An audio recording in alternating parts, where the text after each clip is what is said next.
Tous ses voisins adoraient Lucy Quimby. Elle était gaie, discrète, serviable, la bonté même. Les jeunes cadres un peu snobs du quartier l'estimaient physiquement quelconque. Elle était, il est vrai, un peu boulotte, un peu courte sur pattes, un peu trop blonde. Mais dans son regard toujours ensoleillé, pétillait une telle gentillesse qu'il suffisait qu'elle vous dise bonjour de grand matin, à l'heure où l'on achète son journal, pour que l'on se sente aussitôt d'humeur allègre et que l'on ait envie d'embrasser ces 2 jours rebondis. C'est d'ailleurs ce qu'avait fait Joseph Quimby. Un jour de printemps, courant à son bureau, la serviette sous le bras, il l'avait rencontrée revenant du marché, son panier débordant de carottes et de salades. En passant, elle lui avait dit un mot aimable avec, dans l'œil, son bon sourire. Alors, pris subitement de folie fantasque, il l'avait serrée sur son cœur.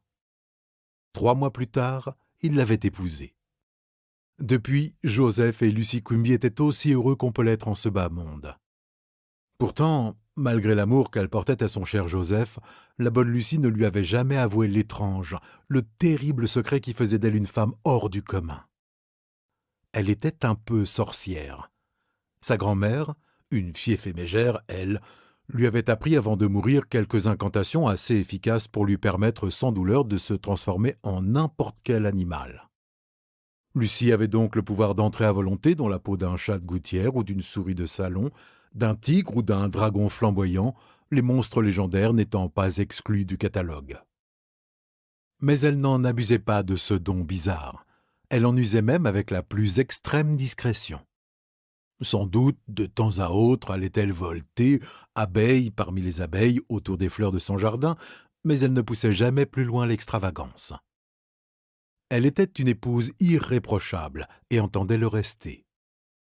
Or, vers la 10e année de son mariage, Lucy Quimby s'aperçut avec mélancolie que Joseph l'accablait au fil des jours d'une indifférence de plus en plus morne. Il n'était pas vraiment odieux, non, mais il bâillait en sa présence, il rêvassait, l'air taciturne, en faisant semblant de lire son journal, bref, il s'éloignait manifestement de sa tendre épouse, voguant vers d'autres jupons. Lucy s'inquiéta. Comme elle était trop bonne pour être jalouse, elle se reprocha de n'être pas assez belle, assez intelligente, assez affectueuse. Elle suivit donc un régime amaigrissant, redoubla d'entrain et d'affection.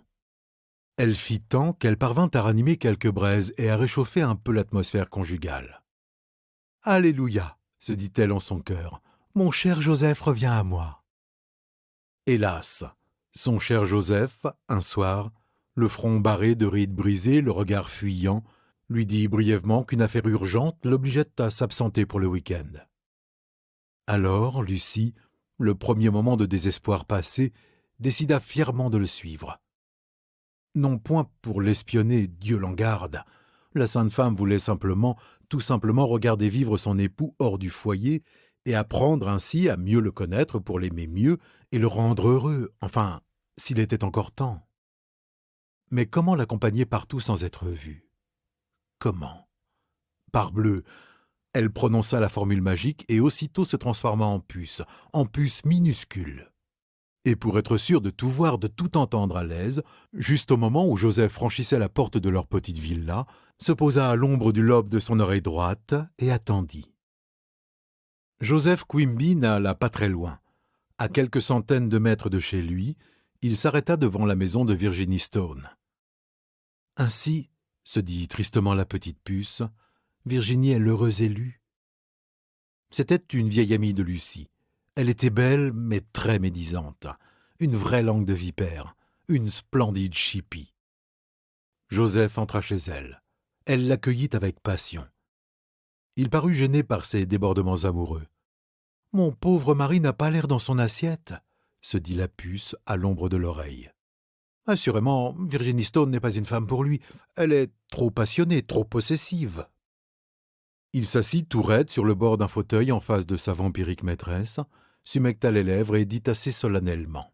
« Ma chère Virginie, j'ai mûrement réfléchi. Nous avons vécu ensemble une agréable aventure, mais, pour parler honnêtement, je ne suis pas amoureux de toi. J'ai décidé de ne plus te revoir et de consacrer ma vie, désormais, à faire le bonheur de ma femme. Lucie est une admirable épouse. J'ai honte de l'avoir trompée. J'espère qu'elle me pardonnera.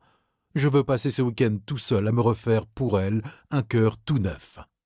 Virginie, je te souhaite d'être heureuse avec un homme digne de toi. » La petite puce écouta ces mots avec une émotion considérable. Elle pleura de joie si fort que ses larmes inondèrent quelque part derrière l'oreille de son cher Joseph. Virginie Stone, évidemment, réagit de manière en tout point contraire. Quand Joseph Quimby se leva pour prendre congé, elle l'agonie d'injures. Il demeura de marbre. « Tu ne peux rien contre notre bonheur !» lui cria la petite puce à voix microscopique, gambadant follement sur la joue de son mari. « Tu ne peux rien contre notre bonheur !» Hélas, elle se trompait. À bout d'arguments, Virginie Stone gratifia son ex-amant d'une gifle vengeresse, une de ces gifles qui vous impriment pour plusieurs heures le parfait dessin de 5 doigts et d'une paume, en rouge profond, sur la joue. Joseph Quimby, stupéfait, caressa machinalement de l'index sa face durement outragée et la trouva légèrement humide. Il regarda le bout de son doigt et vit un relief de bestiole écrasée. Il se demanda stupidement où il avait bien pu attraper des puces et, complètement sonné, sortit en bredouillant « Adieu, Lucie !» Ce n'était pas un simple lapsus.